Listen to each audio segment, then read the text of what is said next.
Bueno, muy buenas noches, pequeños anormales. En este inicio de mes, 1 de octubre. Espero que os Estuve en pille el a todos terror. muy bien, con buena salud y predispuestos a pasar un buen rato entre amigos, aunque en esta ocasión son dos amigos que tienen unas perspectivas bastante opuestas, pero eso no significa que nos vayamos a respetar menos, aunque yo en Twitter he puesto lo contrario para animar un poquito esto. Pero bueno, una vez más está conmigo pues Ezequiel. ¿Cómo estás, amigo? ¿Qué tal, amigos? ¿Qué tal, Alejandro? Muy bien, muy bien. Antes que nada, gracias por la invitación. Un gusto, como siempre, estar acá.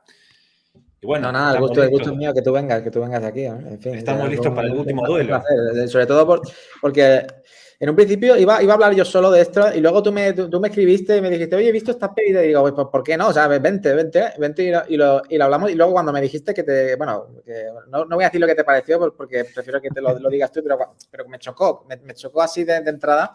Pues dije, pues mejor aún, ¿no? Mejor aún Obvio. para realmente pues, ver si podemos llegar a un entendimiento, a un punto medio. No lo sé. Ya veremos. Pues hoy vamos a hablar de la nueva sensación de Netflix, esta película Blonde, basada en premio Pulitzer, creo que es, una novela que ha ganado el premio Pulitzer de Joyce Carol Oates, me parece que se llama la autora, que viene no exento de polémica, porque, bueno, esto es una de las cosas, bueno, que a mí, pues ya de entrada, yo entiendo que haya, pues, mucha gente que lo encuentre esto un problema. Yo he podido abstraerme hasta cierta medida, pero bueno, es una película que viene acompañada de una promoción muy bestia.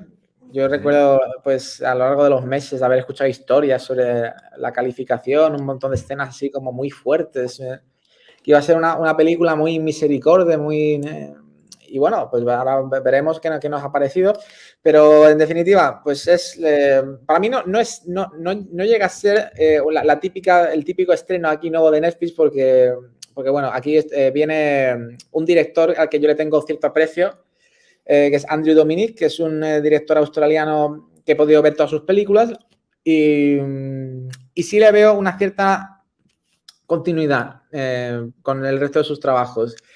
Así que nada, bueno, sí, sinceramente, pues tampoco no me quiero pues yo explayar, simplemente decir que está teniendo unas críticas súper dispares. O sea, hay gente que la está alabando como una auténtica obra maestra.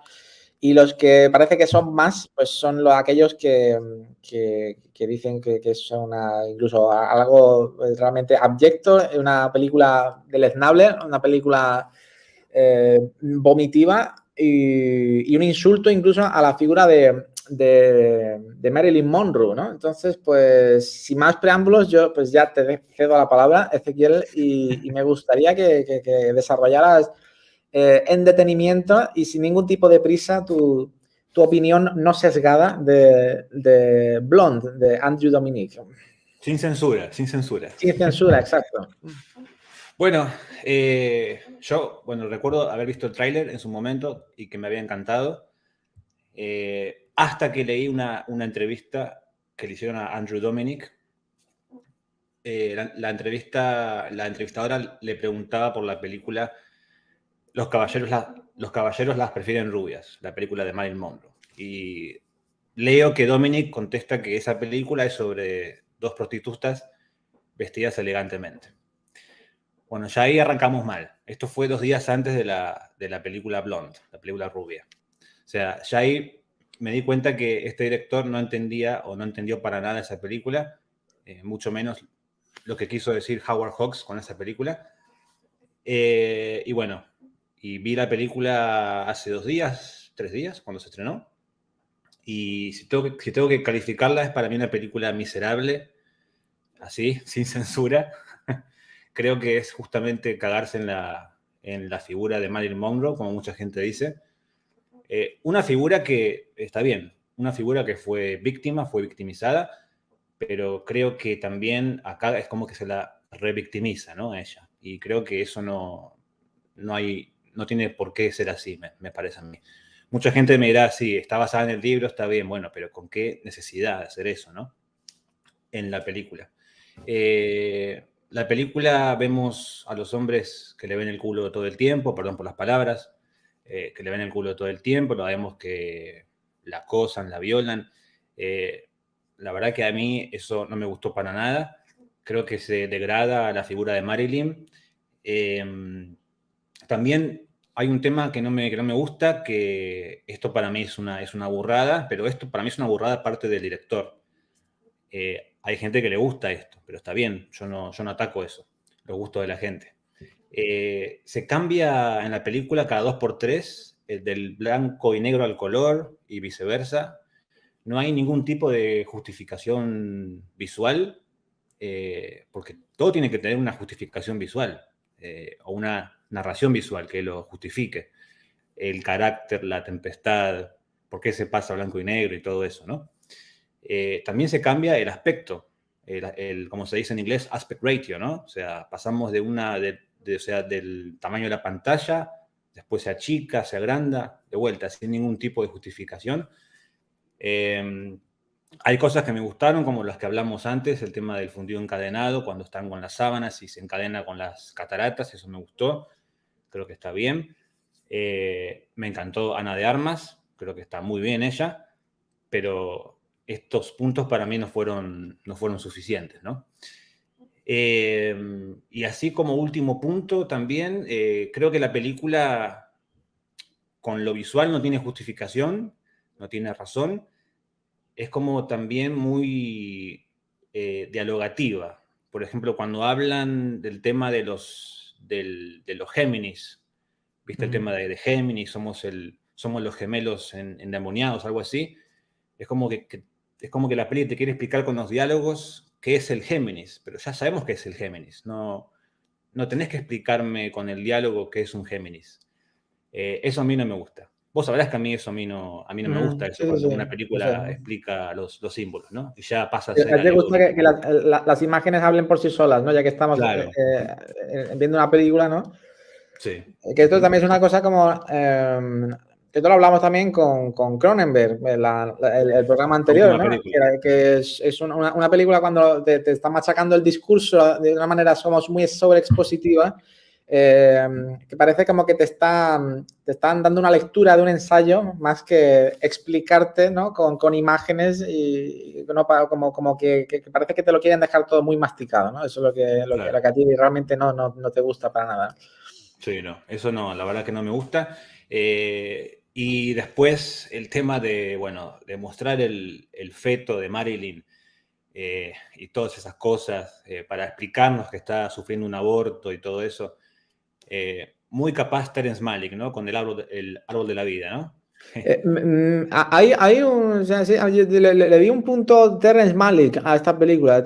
Sí, Sí. sí, sí. Ujú, A mí también me lo pareció. ujú.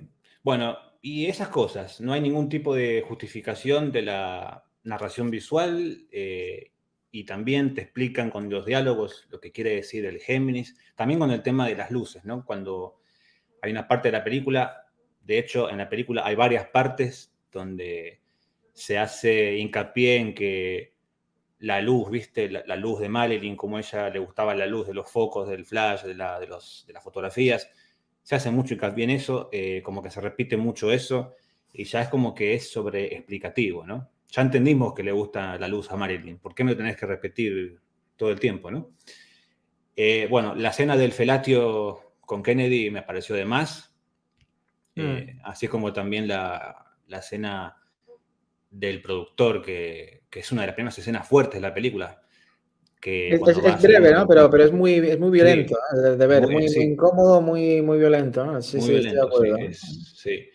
Creo yo que Marilyn no se merecía eso, creo que ya fue victimizada lo suficiente en su época, y yo creo que, en mi opinión, Dominic se olvidó, o mejor dicho, no supo entender la figura de Marilyn y lo que ella representa en el Hollywood clásico. Y creo que tampoco el director entendió o entiende lo que es el Hollywood clásico. De hecho, en la película, que me llamó la atención, en la película habla Marilyn con Arthur Miller, hablan sobre Magda, un personaje que él había escrito, Ujú. ¿no? Magda.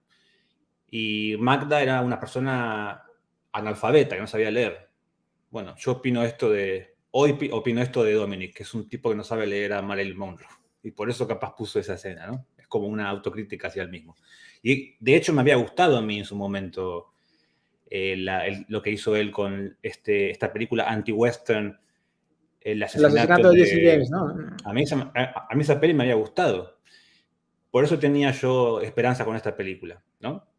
Pero bueno, en resumen, no me gustó para nada. Te comenté ayer, la puntué en Letterboxd con media estrella. Pero bueno, nada. Sacando lo que me quedo yo con la película es Ana de Armas. Creo que lo hizo muy bien ella. Pero como siempre digo, para mí el tiempo es el mejor crítico de cine. Veremos qué dice la gente de esta película dentro de 10 años. Creo que lo que diremos hoy acá, dentro de poco vamos a ver qué pasa con esta película, ¿no? Sí, eso ahí estoy totalmente de acuerdo. El tiempo pone siempre en perspectiva, ¿no? De películas que han sido universalmente vapuleadas, ¿no? Luego pues han encontrado su sitio. Depredador. Películas que han sido universalmente aclamadas, pues luego pues han caído en el ostracismo más absoluto, ¿no? En el olvido. No sé cómo va a tratar esta película el tiempo. No lo sé muy bien. Vamos a leer un poquito el chat, ¿eh? Y ahora después yo pues comento un poco qué me ha parecido esto. Trifi, muy buenas noches. Buenas noches, Alejandro Ciel. Un abrazo. A ver si no nos riñen mucho hoy. Concepción Hernández Bonanit, hola a todos y a todas. Pues muy buenas noches, Concepción. Mar, muy buenas noches. Buenas noches. No la he visto todavía, pero las opiniones están encontradísimas. Pues sí, eso estábamos hablando al principio. Muy buenas noches a Nieves. Muy contento de leerte por aquí. Fulmata Corridas, saludos, buenas noches. Nieves dice, le pasa como a mí, me encanta el subtexto y en esta peli se lo carga mucho. Sí, es que ya he hablado con varias personas que me han dicho que le resulta un gran problema esto de que, a ver, claro, es que es algo obvio, ¿no? Porque si no, no llames a tu película La vida de Marilyn Monroe, ¿no? Pues podría ser un retrato así pues, bastante cruel, ¿no? Bastante sádico en algunas partes en concreto, sobre una actriz anónima, ¿no?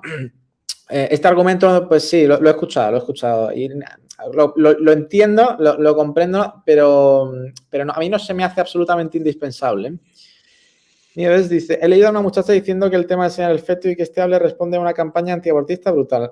Sobre el tema de los abortos vamos a hablar porque a mí me parece que en estos tiempos pues parece que tienes que tomar un posicionamiento inmediato, como que la película está a favor absolutamente o todo lo contrario.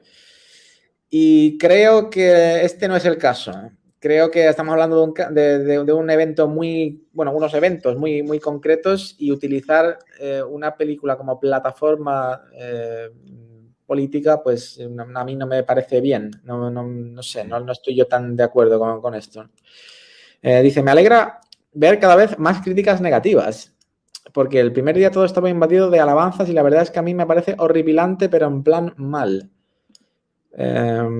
Lo único que salvo es Ana de Armas, que hasta ahora me había parecido una actriz normalita y aquí para mí lo hace genial, pero no fue suficiente para que me quedara en la película. Pues ahora el Dragón Friki, muy buenas noches, un placer leeros. Pues supongo que sé que es Celia, pues muy buenas noches, Celia. Besitos y me paso a saludar que en 15 minutos tengo programa, pues muchos éxitos para tu programa, me pasaré a verlo porque me interesa. Trifi dice, a mí me gusta.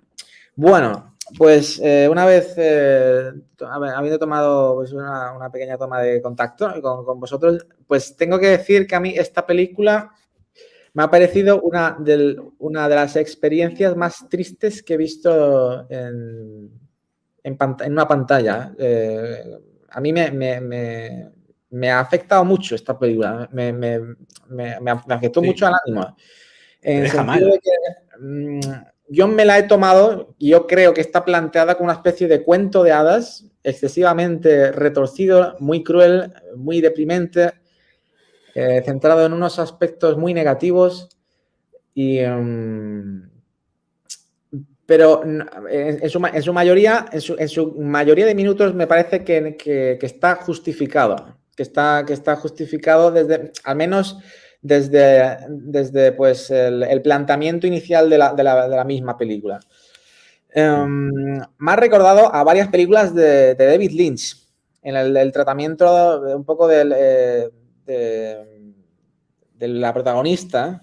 Por ejemplo, bueno, a lo mejor esta comparación puede resultar un poquito peregrina o a lo mejor o pilla mucho con el pie cambiado, pero a mí me ha recordado mucho al hombre elefante, en el sentido de que si cambiamos el desprecio absoluto por una persona totalmente deforme en lo físico y encadenando una serie de escenas en las que se denigre y se humilla al personaje, pues parece que los extremos se pueden llegar a tocar, porque esta película, o sea, a este personaje se le encumbra por precisamente todo lo contrario, ser una de las mujeres más sexys, bellas del planeta Tierra, un auténtico icono del cine, un auténtico sex symbol, ¿no? Pero que al final termina siendo destruido por todas estas personas que la juzgan, la prejuzgan, la manosean, la destruyen, le quitan las ganas de vivir prácticamente y muchísimas más cosas. Me ha recordado mucho al hombre elefante en este sentido, me ha recordado mucho a Mulholland Drive en cuanto que también pues, es una historia de destrucción de mitos. Y me ha recordado mucho a Twin Peaks Fuego Camina Conmigo. Yo veo también muchas similitudes con con el descenso a los infiernos de Laura Palmer y lo que se narra aquí en Blonde. Sobre todo en los últimos 40-50 minutos. Me parece que se convierte con derecho propio en probablemente la película más terrorífica que de momento he visto yo este año. Me parece que es una auténtica película de terror que yo creo que no tiene nada que envidiar en los momentos más horripilantes del cine de Roman Polanski o del cine de David Lynch. Esa escena de la cámara nocturna, por ejemplo, en la que ella se despierta y empieza a oír cosas y vemos a un tipo que está como pegado ahí en la pared, que parece que responde incluso a los códigos del expresionismo alemán, ¿no? Y tenemos ahí a una figura fantasmal dispuesta pues ahí a atacar en el momento más el momento menos indicado, ¿no? Y bueno, es que desde el principio me parece que es una película en la que la protagonista está completamente a merced de la crueldad de los demás, empezando por su propia madre, ¿no? Entonces, bueno, a mí me parece que es un retrato muy inmisericorde que si bien me parece que el personaje, pues ya desde el principio, ¿no? Como que está tratado a través de los espejos, ¿no? Hay un montón de espejos en esta película. La necesidad de crear un alter ego, ¿no? Que se sienta tan querido y amado, o sea, tratando de responder a una necesidad muy humana, ¿no? Que es la de sentirse querida por tus más allegados, ¿no? Que es algo que nunca tuvo esta mujer, al menos lo planteado en la ficción de esta película, ¿no? Y el desdoblamiento, ¿no? Este conflicto que tiene con el personaje de Marilyn, ¿no? Y ella misma, ¿no? Norma Jean, ¿no? Que me parece que es una película en ese sentido que como estudio de personaje, a pesar de que se centra mucho en lo negativo, me parece que hasta cierto punto es poliédrico. Es un personaje complejo, un personaje que a pesar de que se le ve sufriendo muchísimos minutos, tenemos muy poco espacio, ¿no? para verla respirar, verla alcanzar una especie de felicidad, ¿no? en su vida, una especie de plenitud. Porque, o sea, de lo que al final uno se cansa es de ver tanto sufrimiento, ¿no? Y cuando en realidad, pues, y este es el tema que a mí más me genera conflicto, es que probablemente Marilyn Monroe, pues sí, o sea, haya sufrido muchísimo en su vida, y probablemente, pues, en un porcentaje muy alto, su vida haya sido tremendamente miserable, pero como su faceta más de activista o su faceta más independiente, ¿no? De mujer así empoderada, mujer fuerte, pues es cierto que esto en la película no se ve. Pero no se ve, creo yo, porque al director no le interesa contar ese tipo de historias, se centra más en la destrucción de un mito. Porque Andrew Dominik para mí es un tipo, y si ves todas sus películas, es muy evidente que odia Hollywood, no le gusta nada. O sea, eso es su tipo de cine, la deconstrucción de Marilyn Monroe, pues o sea, sigue los códigos de sus anteriores películas. Desde la primera, Chopper, no sé si tú has visto, Ezequiel, está Chopper con Eric Bana. No la vi, Chopper no. Es una película sobre uno de los asesinos en serie más notorios de Australia. Y entonces, pues como que deconstruye también esa necesidad morbosa del público, ¿no? Sobre todo el público americano. Bueno, y ya pues con estos servicios de streaming, pues ya ampliado al resto del mundo, ¿no? Esa necesidad morbosa y esa atracción mórbida hacia pues los asesinos en serie, ¿no? Que Netflix pues también yo creo que tiene parte de culpa, ¿no? En este sentido, ¿no? Por promocionar una serie de documentales, una serie de películas, de series en las que pues como que se despierta una fascinación muy preocupante, creo yo, con la figura del asesino en serie. Y aquí Andrew Dominik pues prácticamente como que se ríe de todo esto y construye una película muy fea visualmente, una película conscientemente desagradable, para como un poco cogerte y decirte, ojo, que este tipo era absolutamente horripilante, no tiene nada de fascinante, ¿no? Y Eric Bana, la verdad, que hacía una gran interpretación, ¿no? Lo mismo le pasa en sus siguientes películas, ¿no? El asesinato de Jesse James. Por el cobarde. Uno de los principales pues, iconos, bueno, no iconos, pero uno de los principales pues, monumentos americanos de la cultura pues, es el western. Su western, la película esta el asesinato de Jesse James por el cobarde de Robert Ford es una película pues muy anticlimática, muy anticrepuscular. Es una película que huye de todo romanticismo, una película muy melancólica es un anti-western. Sí, es una película en la que no hay héroes, hay gente muy miserable, hay una especie de huida de los focos, lo mismo que hay aquí en Blonde, una especie de también huida del mundo del espectáculo, ¿no?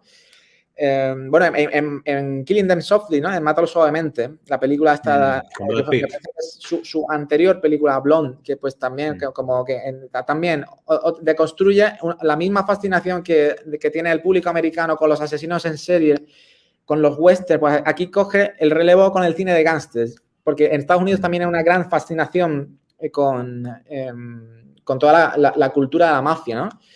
Esa gran parte la tiene la culpa Coppola, ¿no? Porque Coppola puede ser con su... Claro, que son grandes películas, ¿no? Pero que no deja de haber ahí una especie de romanticismo, una especie de glamurización del asesino, de glamurización del criminal. Y era una película esta muy cínica. No sé si... Esta sí creo que me comentaste que la viste, ¿no? Esta la de Killing Them Softly, la película con Brad Pitt y Jake Gandolfini. Y también actúa Ray Liotta en un pequeño papel, ¿puede ser? Ray Liotta, es verdad, actuaba en un pequeño papel también bastante miserable, ¿no? Sí, es una película en la que pues también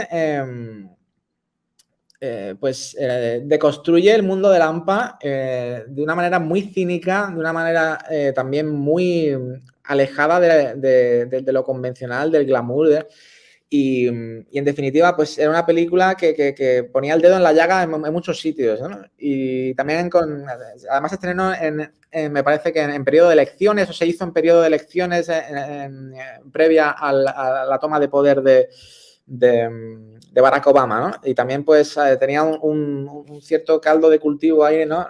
Pues pensando como al final de la película, pues dicen, igual la cosa cambia con todo esto y el mensaje que te daba, pues esto va a seguir siendo exactamente igual de como es, independientemente de quién gobierne el país, porque a vosotros no le importáis precisamente a la gente que gobierna este país, ¿no? Sí, de hecho Es se muy pueden ver, antisistema en este sentido, ¿no? Entonces, pues claro. yo sí le veo una continuidad a este director con esta película. El problema, claro, es que probablemente, probablemente que yo creo que es su película más ambiciosa, su película en la que quiere abarcar un montón de cosas, su película más larga. Yo la he visto 2 Son 3 veces. horas. La he visto 2 veces y la primera vez, la verdad, es que me pasó por encima, me impactó muchísimo. Esta segunda vez, pues se me han hecho mucho más evidentes tanto las virtudes como sus defectos, ¿no? Empezando porque yo creo que aquí el hecho de inventar pues, pasajes que directamente pues, caen, para mí, entre lo innecesario, lo ridículo y lo vomitivo, como puede ser toda esta subtrama que me ha parecido muy prescindible de lo que comentábamos antes fuera de programa, los Géminis, ¿no? El trío este que se monta a los Géminis, ¿no? Me ha parecido que aporta El gemelo bien. diabólico. Sí, aporta bien poco a lo que es la historia, ¿no? de Marilyn Monroe. Y otra cosa que no me ha gustado mucho y se me ha hecho también muy evidente es que como que parece que necesita estar sustentada por hombres, por sus parejas en todo momento, como que. Y precisamente los minutos en los que sale ella independiente sola, ¿no?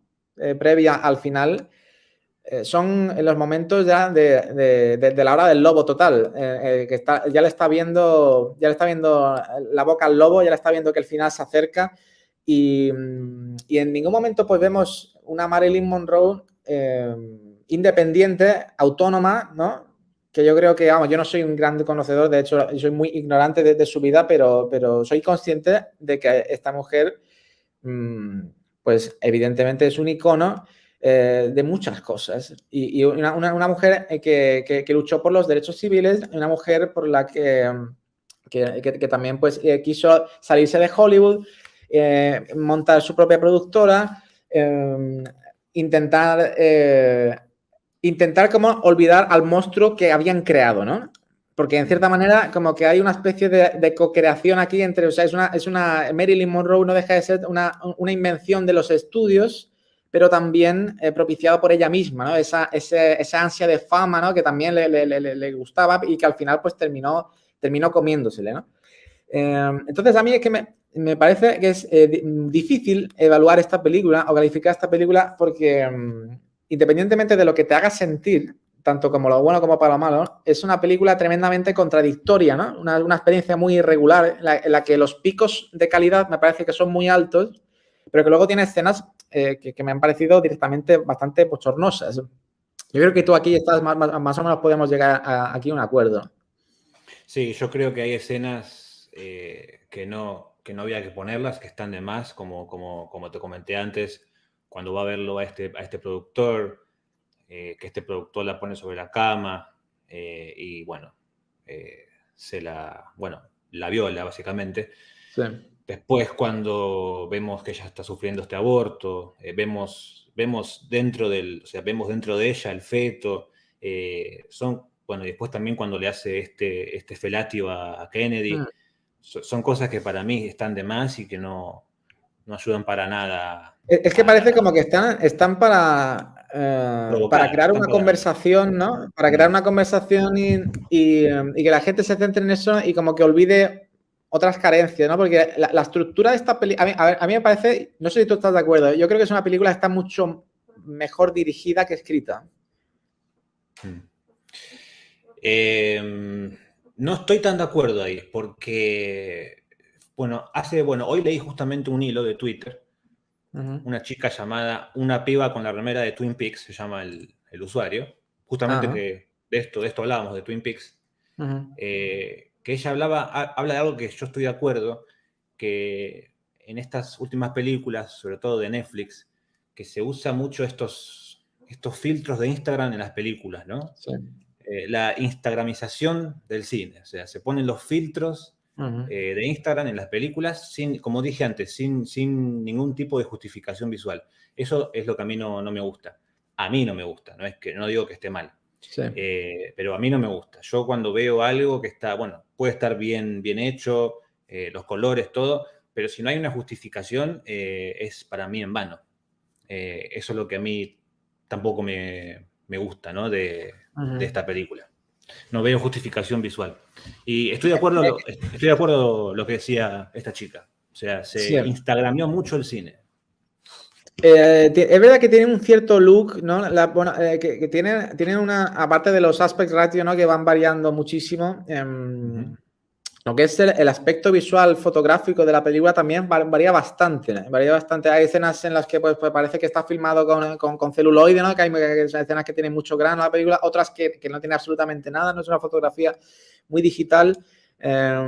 Y incluso pues esta moda que tienen muchas películas de Netflix que es como de desenfocar muchísimo los fondos y enfocar mucho lo que tenemos delante en pantalla, en el plano, está como muy de moda ahora mismo y a mí no es que no me haga especial gracia, ¿no? Pero ¿tú crees que tiene alguna justificación, tanto cambio de blanco y negro a color o incluso los distintos formatos? ¿Tú crees que está puesto de una manera arbitraria o realmente hay una intención detrás?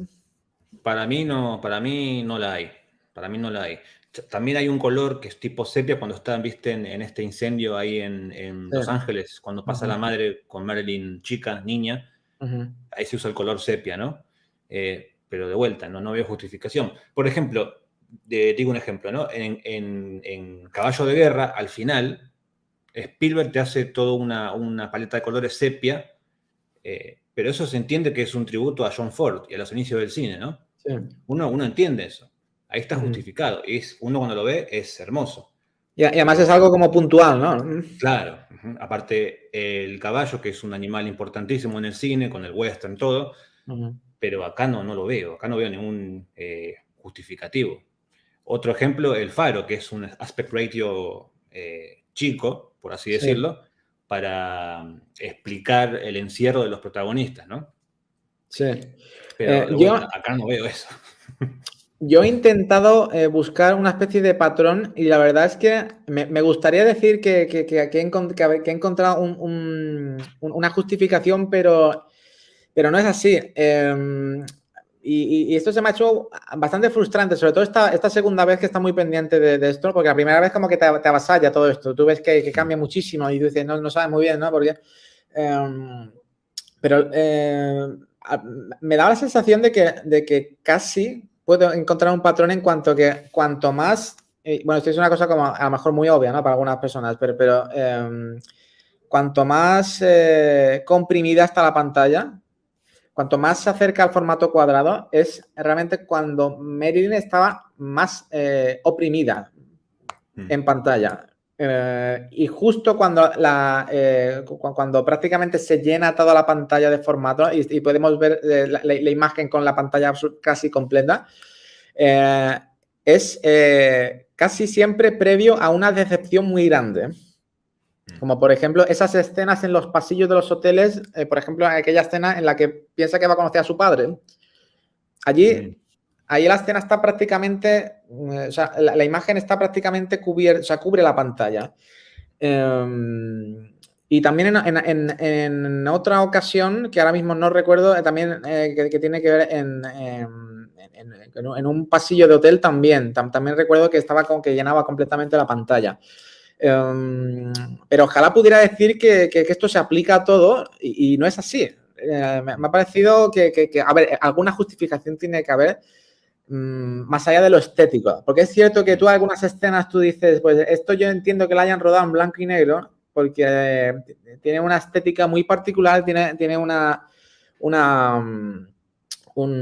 cualidades pictóricas que en blanco y negro pues luce más bello, ¿no? O luce más convincente o más reminiscente del Hollywood clásico.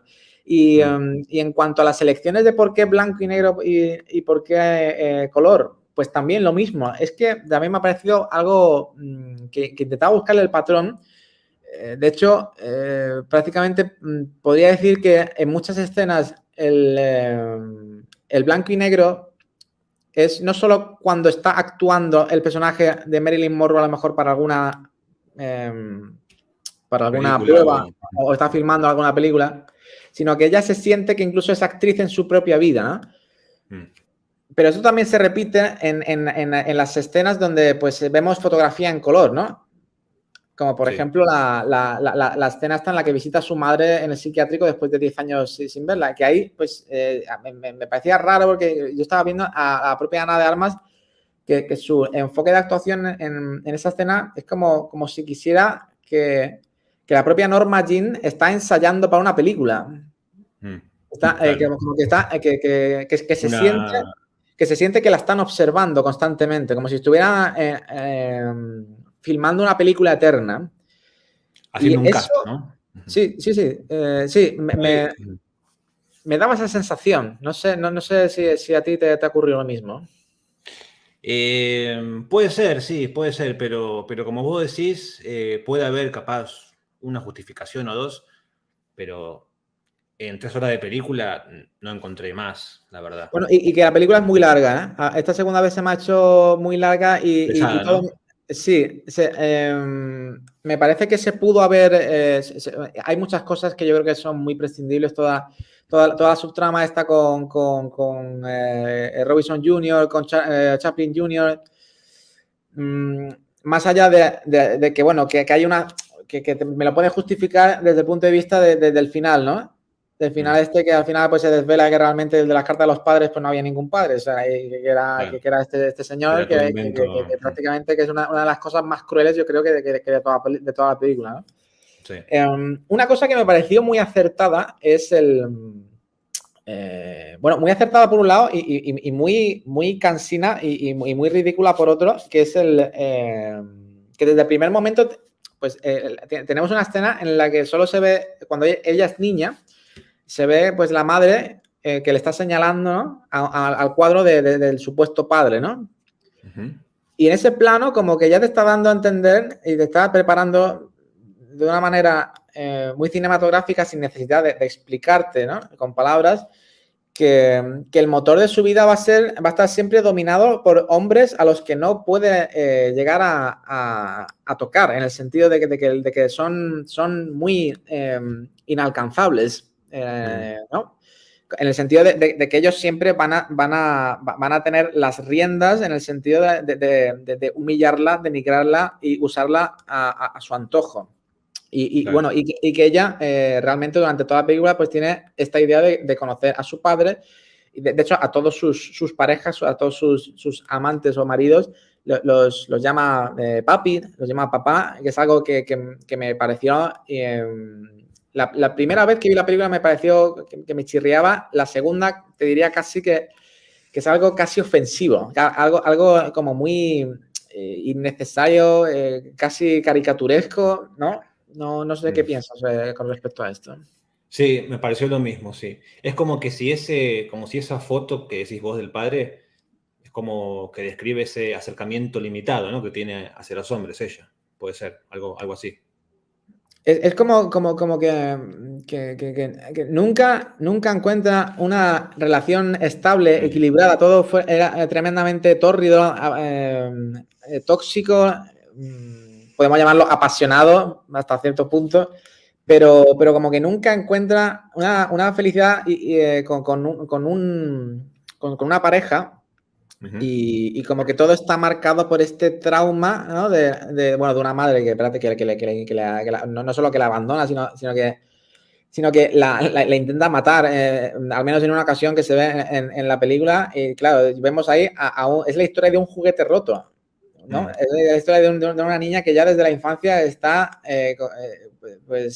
muy claro que tiene unas carencias afectivas muy grandes y eso pues es la relación que tiene con esa ausencia de figura paterna que trata de paliarlo, ¿no? con sus distintas relaciones, pues bueno, me parece que es un desarrollo un tanto simple, pero que desde un punto de vista de un cuento de hadas, porque es que prácticamente esta película me ha parecido como un cuento de hadas muy cruel, muy retorcido. Entonces, como todo cuento de hadas, pues la estructura es muy simple, ¿no? Es muy simple y quizás no arriesgan muchas cosas que desde otro prisma quizás le hubieran dado una perspectiva más rica, más equilibrada. A mí el personaje sí me ha parecido complejo, pero siempre una complejidad desde lo deprimente, lo tóxico, lo negativo. Muy pocas veces vemos a ella feliz, ¿no? Sí, y esto es algo que en esta segunda visionado, pues a mí se me ha hecho como muy evidente, ¿no? Y me termina cansando bastante, sobre todo toda la parte final. Sí, es una película que te desgasta, ¿no? Y te deja mal. Sí, a mí me dejó muy mal la primera vez, la segunda vez he desconectado más, te tengo que decir. Y en cuanto a los fetos, los abortos, ¿qué piensas tú de todo esto? ¿En cuanto al aborto o en la película? En la película, por supuesto, por supuesto. El tratamiento que tiene en la película. Yo lo vi lo mismo, lo vi como muy explicativo, ¿no? O sea, qué necesidad de mostrar lo de adentro de Marilyn y de mostrar el feto, también el tema de también el tema del esperma, ¿no? Y todo eso, ¿por qué hay que mostrarlo así? Yo no lo vi bien eso, no lo vi bien y para mí estuvo de más. Porque hay muchas escenas del feto, o sea, hay como 2 o 3 en la película. Hay 4. tres escenas. De hecho, la primera a mí me convenció bastante y me pareció valiente. Me pareció valiente. A ver, a mí la película no me parece una propaganda antiaborto, porque yo creo que está muy claro que Marilyn Monroe pues tenía grandes deseos de ser madre. Y en el momento, de hecho, pues hay un momento en el que cuando va a votar por primera vez, pues hay un signo, ¿no? De tráfico en el que dice stop, ¿no? Y es como que cae, que realmente ella no quiere hacer eso. Claro. A mí eso no me pareció ni metido con calzador, me parece que está muy bien introducido en la historia, me parece muy triste, muy desgarradora toda esa escena. Y la primera vez que sale el feto y tiene como esta conversación con él, la primera vez me pareció bonita, me pareció muy Malick eso, me pareció una cosa muy abstracta, valiente. La segunda vez que ya se pone a hablar con él y el feto les dice que como una especie de feto omnisciente que le está diciendo, sé lo que hiciste con mi hermano y estas cosas, me pareció... Me chirrió más y la primera vez la verdad es que me quedé, bueno, no sé cómo tomarme esto, ¿no? Pero esta segunda vez sí me chirrió bastante y me pareció, aparte de que usan prácticamente, usan el mismo plano del feto, además es como un feto muy desarrollado realmente para el estado en el que está ella.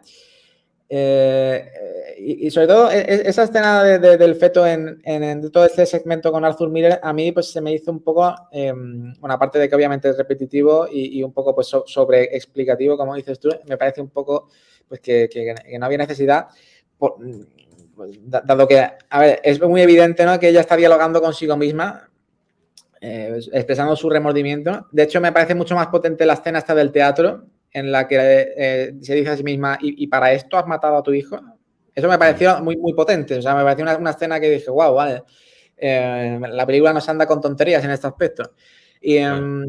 Pero sí es cierto que cae en una redundancia que yo creo que le resta potencia al asunto. Sí, es cierto. ¿Sabes a qué película me recordó a mí esta? A Malena, de Giuseppe Tornatore. Muy interesante esto. Malena es una película que no me gusta nada, ¿eh? Te tengo que decir. A mí tampoco, es una película muy fuerte para mí. Mónica está ahí excelente igual, Mónica Bellucci. Sí, pero ahí como que es muy... Pero Ahí es como que tremenda esa película. es muy evidente es muy evidente que es una especie, bueno, a ver, podemos estar de acuerdo en que estas dos películas, tanto Malena como Blonde, son calvarios, una especie de vía crucis constante, que en las dos pues, puede llegar a agotar. Lo que pasa es que yo le veo unas virtudes cinematográficas a esta película en su puesta en escena. Hay una serie por ejemplo, el primer aborto, cuando ella sale corriendo y se mete en la casa en llamas y empieza a oír al bebé y lo coge y tal, me pareció que era una especie de escaparate emocional, por decirlo de alguna forma, que me pareció muy potente. Lo mismo que cuando ya pues tiene el segundo aborto y vemos todo este segmento en blanco y negro que vemos como prácticamente pasa de un estreno y en el mismo plano se mete en un avión y vuelve a meterse en otro estreno y parece que está absolutamente ida. Me parecieron momentos visualmente deslumbrantes, que está realmente muy bien rodada y ahí tiene el director un ojo clínico a la hora de mostrar en imágenes una mente desquiciada, perturbada por todos sus traumas y por todos sus remordimientos, que realmente brillante. A mí en ese aspecto la película me gana mucho, ¿no? El tema es que es excesivamente larga esta película, ¿no? Sí, es larga, son y redundante al final. 3 horas duras son. 3 horas. Es más, no llega a las 3 horas, pero sí, igualmente son 2 horas 40 sin créditos. Sí, se hace especialmente, ¿no? Pues un tanto repetitiva, ¿no? No sé, la verdad es que es una película que no deja indiferente y que a mí pues se me hace especialmente incómoda no solo de ver, sino de expresar con palabras, ¿no? Porque tiene aspectos para mí muy positivos, pero otros como que parece que la misma película se trata de boicotear, ¿no? Sobre todo en el tratamiento no solo de violencia sexual, sino de una especie de obsesión en remarcar una miseria y una humillación constante que para la película que es, me parece que está todo muy bien filmado. Tenemos la escena esta del estreno, ¿no? La escena del estreno de Los caballeros las prefieren... No, perdón. La escena del estreno de Con falda y a lo loco, de Some Like It Hot, que vemos ahí como está acompañada del productor este que la violó y de su marido y salen de la limusina y es como cuando vemos al público totalmente enfebrecido, todos estos hombres que se les deforma la boca, ¿no? Así. Sí, me la boca parece más grande, ¿no? Sí. Un recurso muy lynchiano, ¿no? Como que se la quieren engullir, ¿no? Y el concepto de engullir, pues al final es que Norma Jean pues termina siendo engullida por el alter ego suyo, ¿no? De Marilyn Monroe, ¿no? Que termina y queriendo... Este conflicto está muy bien, para mí está muy bien planteado en la película porque termina... O sea, termina siendo contradictoria, porque yo creo que, bueno, esto es una opinión mía muy personal, y sería un personaje también contradictorio, porque al mismo tiempo que deseaba la fama y está muy a gusto con los focos, esto que hemos hablado, ¿no? Que se ve desde el primer momento. Desde el primer momento, lo primero que se ve en la película son los focos. Pues como que les fascinaba todo ese glamour, ¿no? Pero al darse cuenta de lo que representa a su vida, a su intimidad, a sus relaciones personales, ¿no? Pues como que quiere huir de eso y no puede, no la dejan escapar de eso. Y esa tragedia yo creo que en imágenes, pues está plasmada de una forma bastante desgarradora, muy cruel, pero a la misma vez evocadora, incluso. Es una película que está filmada de una manera muy... que va entre lo elegante y lo sórdido de una forma bastante modélica, al menos para mí. Pero a la vez se me resulta muy inabarcable. Está repleta de escenas que me funcionan muy bien, escenas que me funcionan pues un poco a medio gas, no entiendo realmente qué me quiere contar ahí, ¿no? Pero que a mí me ha producido un gran impacto. me ha producido un gran impacto. De hecho, aunque llevo hablando mucho tiempo y llevo, pues, no sé, pues tratando de buscarle una serie de coherencia a lo que pienso, creo que no tengo una opinión realmente formada sobre esta película. Yo creo que irá poco a poco asentándose. Lo que tengo claro es que me parece que es una película que estéticamente y pues me parece brillante. Y esta estructura en forma de espejo roto, ¿no? Es una película como que tiene una estructura muy fragmentada. Yo creo que querrán hacer el símil, ¿no? Con el que estamos tratando una vida rota,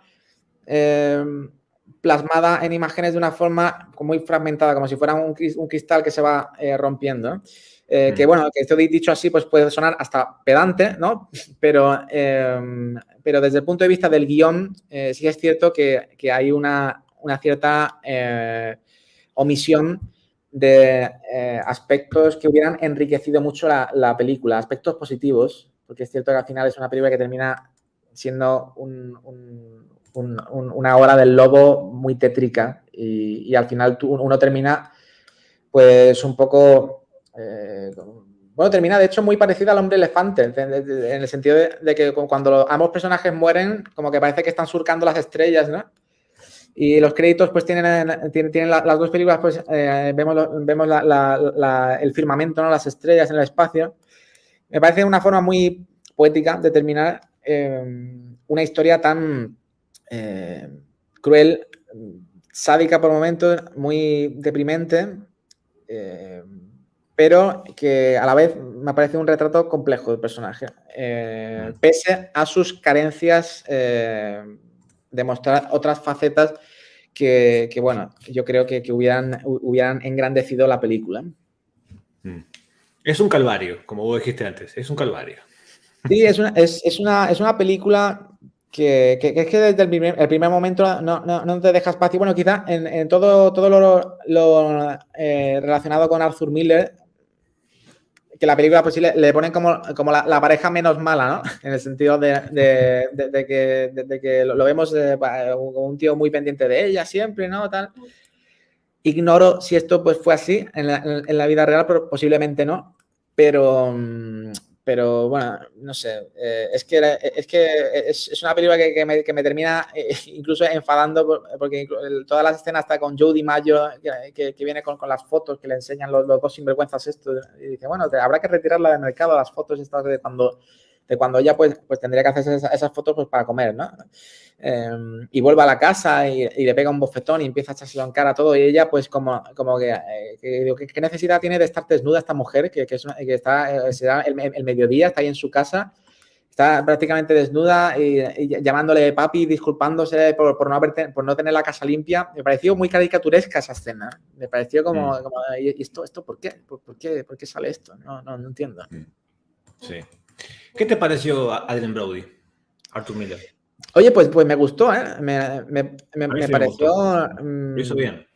Me pareció una buena interpretación. Le daba un contrapunto a ella. Que por cierto, sí, no, que me gustó. Que no hemos hablado de ella, pero me pasó un poco como la película de Elvis, que vimos hace poco, la protagonizada por Austin Butler, dirigida por Baz Luhrmann. Me pasó un poco que los momentos, pues, evidentemente, más icónicos del material de archivo que hay de ambos artistas, pues me parece que hacen una labor de mímica y de estudio de la gestualidad, de la voz incluso, que me parece increíble en ambos casos. Pero en las escenas más íntimas, en las escenas en las que probablemente nunca conoceremos cómo hubiera sido Norma Jean en su intimidad, y lo mismo que Elvis Presley, no superé la barrera de decir realmente estoy viendo a Elvis y no estoy viendo a un actor interpretando muy bien a un personaje. Y me pareció que en los momentos alejados de los focos, podemos decirlo así, fuera de los conciertos, fuera de las premieres, fuera de los rodajes, pues es una película en la que yo estoy viendo a dos actores que tienen momentos increíbles, pero que no es que fallen, pero que yo estoy viendo a Ana de Armas interpretando muy bien a Marilyn Monroe y estoy a Austin Butler interpretando muy bien a este personaje de Elvis Presley. No sé, a ti que si te pasó algo parecido. Bueno, a mí Elvis me gustó. Uh-huh. Siento igualmente que es una película cegadora. Te deja ciego porque tiene mucho movimiento, tiene muchas luces, ¿no? Es muy adrenalítica, ¿no? Es un montaje Exactamente, sí. muy, sí, sí, sí. Es como una biopic hecha por Michael Bay, ¿no? O sea, la cámara se mueve todo el tiempo. O Es como Scorsese incluso, ¿no? Tiene como un montaje así como muy muy scorsesiano, ¿no? rápido. El Elvis de Baz Luhrmann. Sí, yo creo que lo que no hay que olvidar de la película es que es una peli que está contada por el manager de Elvis. Sí, Eso eso es muy capaz lo que a importante. mucha gente le molestó en su momento cuando salió, porque decían que como que el manager se quiere, digamos, lavar las manos y qué sé yo. Pero Uh-huh. recordemos que en la película el manager era un tipo muy, pero muy manipulador.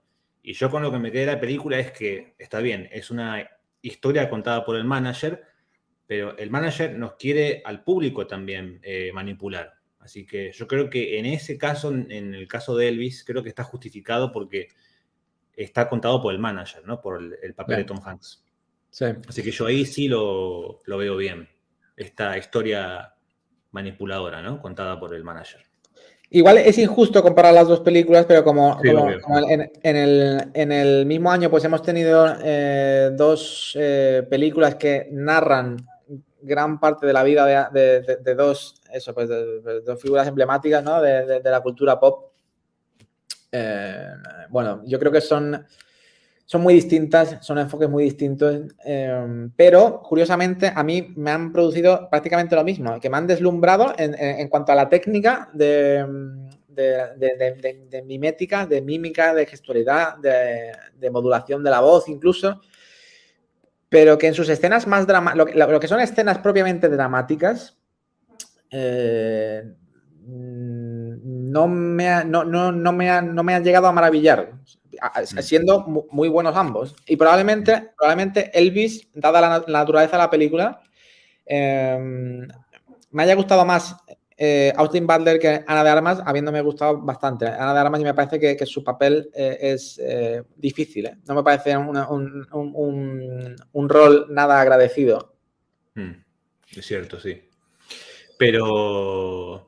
Otra cosa que también creo que está buena de la película de Blonde, de Rubia, es que me encantó cómo está ambientada los platós de filmación de cada película. Y también cada escena de la película. Eso me recordó mucho a otra producción de Netflix, que es Mank, que yo sé que a ti no te gusta mucho, pero en el aspecto del diseño de producción, del diseño de la dirección artística, cómo está, sobre todo las luces, la iluminación de esos platos, están fantásticos en ambas películas. Hacen una reconstrucción, ¿no? que realmente te está metiendo ahí en la escena, ¿no?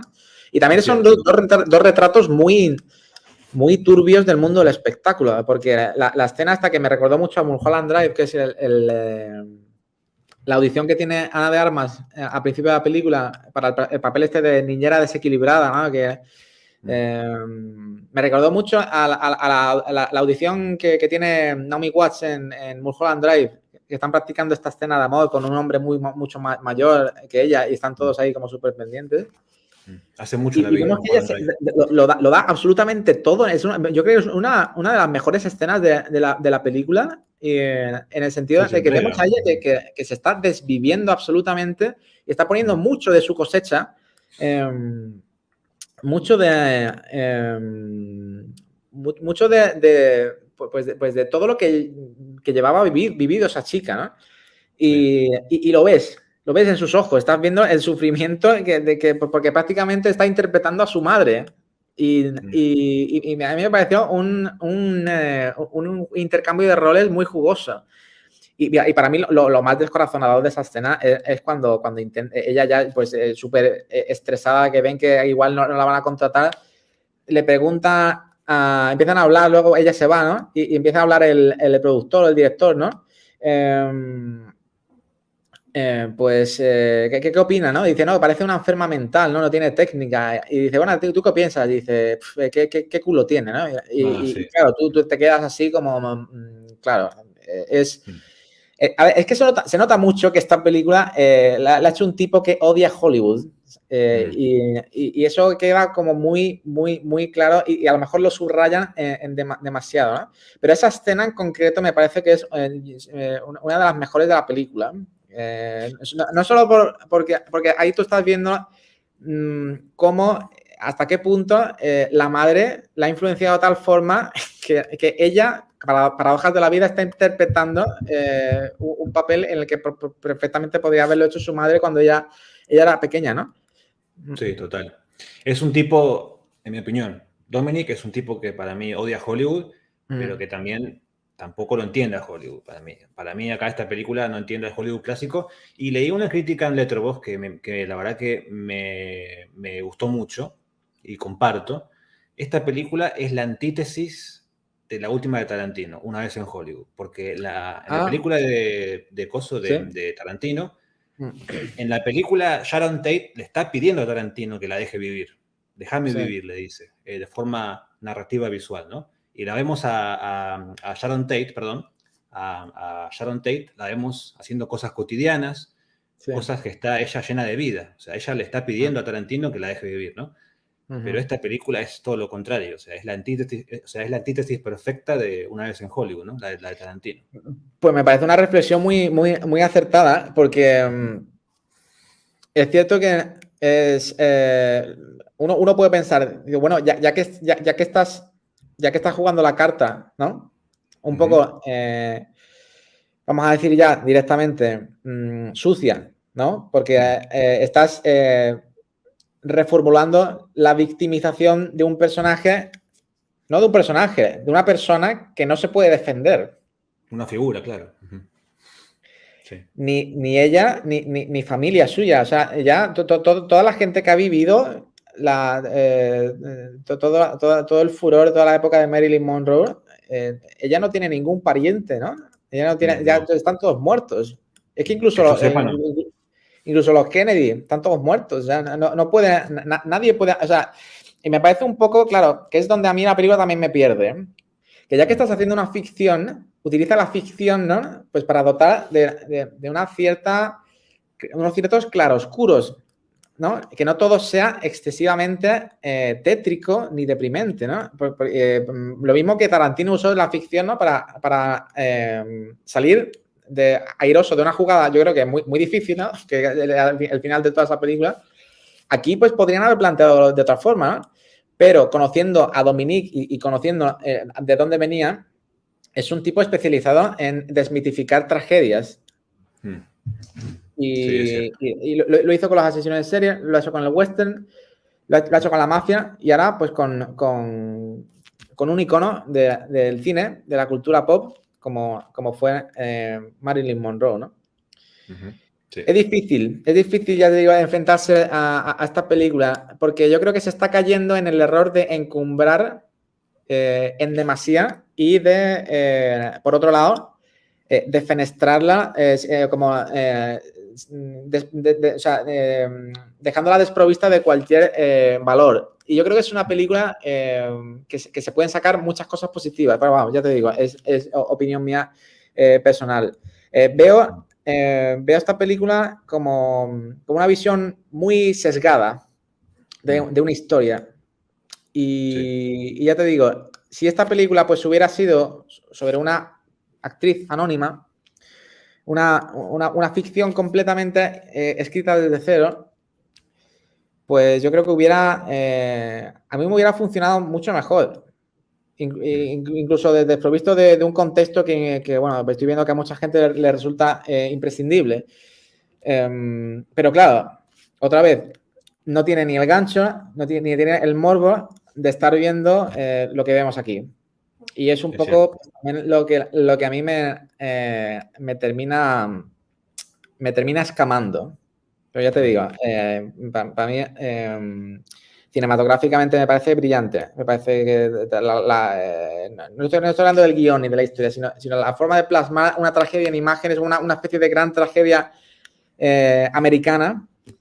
Me parece que tiene momentos de una brillantez que yo este año he visto pocos. Sin embargo, hace justo lo contrario en escenas que van para mí, ya lo he dicho, desde lo vomitivo hasta lo prescindible, ridículo e innecesario.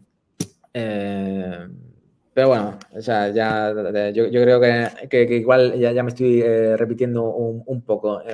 ¿Quieres comentar más cosas, Ezequiel?